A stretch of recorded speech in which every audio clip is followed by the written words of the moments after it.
आपने अध्याय 2 और 3 में पढ़ा था कि समृद्धि और कृषि तथा उद्योग क्षेत्रों में सर्वांगीण वृद्धि अधिक प्रभावशाली नहीं रही। जनसंख्या वृद्धि के परिणाम स्वरूप प्रति व्यक्ति आय में बहुत कमी हुई। इन्हीं कारणों से धनी और निर्धन के बीच एक गहरी खाई होती चली गई और जो और भी बढ़ गई। यानी धनी व्यक्ति धनी होता गया, यानी धनवान होता गया, और निर्धन होता गया। हरित क्रांति ने विभिन्न भौगोलिक क्षेत्रों के बीच तथा छोटे और बड़े किसानों के बीच फासला बहुत बढ़ा दिया था। यानी हरित क्रांति का फ़ायदा जो मिलना था वो बड़े किसानों को मिला बच्चों, तो छोटे किसानों को इसका फ़ायदा नहीं मिला, जिससे आर्थिक गरीबी और आर्थिक विषमता और ज़्यादा फैल गई। भूमि के पुनर्वितरण की इच्छा तथा योग्यता का अभाव था। अर्थशास्त्रियों के कथानुसार आर्थिक समृद्धि के लाभ निर्धनों तक नहीं पहुंच पाए।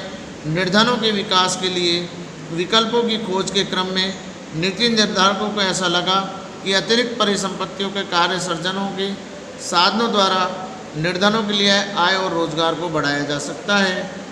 ऐसा विशेष निर्धनता निवारण कार्यक्रम के माध्यम से ही हो पाएगा। यानी जब सरकार को लगा बच्चों कि पहली और दूसरी योजना में ज़्यादा गरीबी पर नियंत्रण नहीं हो पाया, तो सरकार ने विशेष निर्धनता निवारण कार्यक्रम चलाए। अतः दूसरी नीति को तीसरी पंचवर्षीय योजना 1961 से 66 में प्रारंभ किया गया, तब धीरे धीरे इसे बढ़ाया गया। इसी क्रम में 1970 के दशक में चलाया गया काम के बदले अनाज एक महत्वपूर्ण कार्यक्रम रहा। आजकल इस दिशा में चल रहे कार्यक्रम 10 वर्षीय पंचवर्षीय योजना 2002 से 7 तक की विकास दृष्टि पर आधारित है। अब स्वरोजगार तथा मजदूरी पर आधारित रोजगार कार्यक्रमों को निर्धनता निवारण का मुख्य माध्यम माना जा रहा है। स्वरोजगार कार्यक्रमों में उदाहरण ग्रामीण रोजगार सृजन कार्यक्रम, प्रधानमंत्री की रोजगार योजना तथा स्वर्ण जयंती शहरी रोजगार योजना। पहले कार्यक्रम का उद्देश्य गांव और छोटे कस्बों में स्वरोजगार के अवसरों का सृजन करना है। अर्थात बच्चों, सरकार ये चाहती थी कि विभिन्न प्रकार की योजनाएं प्रारंभ की जाए जिससे कि व्यक्ति को रोजगार मिले, जैसे काम के बदले अनाज देना, प्रधानमंत्री रोजगार योजना, स्वर्ण जयंती शहरी रोजगार योजना, जिससे व्यक्ति अपने गाँव में और आसपास छोटे छोटे उद्योगों को लगाए और अपने स्वयं के रोजगार लगाए, जिसको स्वरोजगार कहते हैं। इसे खादी ग्रामोद्योग आयोग के माध्यम से क्रियान्वित किया जा रहा है। इसके अंतर्गत छोटे उद्योग लगाने के लिए बैंक ऋणों के माध्यम से वित्तीय सहयोग उपलब्ध कराता है। यानी अगर किसी को ऋण चाहिए तो वो बैंक में जाकर लोन ले सकता है और उसे आसानी से सरकार ऋण उपलब्ध कराती है। प्रधानमंत्री रोजगार योजना के अंतर्गत ग्रामीण और शहरी क्षेत्रों में निम्न आय वर्ग के परिवारों को, शिक्षित बेरोजगारों को किसी भी प्रकार के उद्यम को शुरू करने के लिए वित्तीय सहायता प्राप्त कर सकते हैं। स्वर्ण जयंती शहरी रोजगार योजना का ध्येय शहरी क्षेत्रों में स्वरोजगार तथा मजदूरी पर रोजगार के अधिक अवसरों का सृजन है। यानी सरकार का मतलब निम्न आय वर्ग के परिवार या जो शिक्षित बेरोजगार हैं वो अपने स्वयं का उद्योग लगाएं। इसके लिए सरकार वित्तीय सहायता यानी धन उपलब्ध कराती है और जिससे कि व्यक्ति को स्वरोजगार मिले। पहले के स्वरोजगार कार्यक्रमों के अंतर्गत परिवारों और व्यक्तियों को वित्तीय सहायता प्रदान की जाती थी, पर 1990 के दशक में इस नीति में और बदलाव किया। अब इन कार्यक्रमों का लाभ चाहने वालों को स्वयं सहायता समूहों का गठन करने के लिए प्रेरित किया जाता है। यानी कुछ व्यक्ति मिलकर अपना समूह बनाएं और समूह के रूप में कार्य प्रारंभ करें। प्रारंभ में उन्हें अपने ही बचतों को एकत्र कर परस्पर उधार देने के लिए प्रोत्साहित किया जाता है। बाद में सरकार बैंकों के माध्यम से उन स्वयं सहायता समूहों को आंशिक वित्तीय सहायता उपलब्ध कराती है। यानी व्यक्ति पहले आपस में मिलकर एक समूह बनाए और उस समूह को बैंक के माध्यम से रजिस्टर्ड करा के लोन लें। ये समूह उसका निश्चित करते हैं कि स्वरोजगार कार्यक्रम के लिए किसे ऋण दिया जाए। स्वर्ण जयंती का स्वरोजगार योजना ऐसा ही एक कार्यक्रम था। ग्रामीण क्षेत्रों में रहने वाले अकुशल निर्धन लोगों के लिए मजदूरी पर रोजगार के सृजन के लिए भी सरकार ने अनेक कार्यक्रम चलाए हैं। इनमें से कुछ कार्यक्रम हैं राष्ट्रीय काम के बदले अनाज कार्यक्रम, संपूर्ण ग्रामीण रोजगार योजना।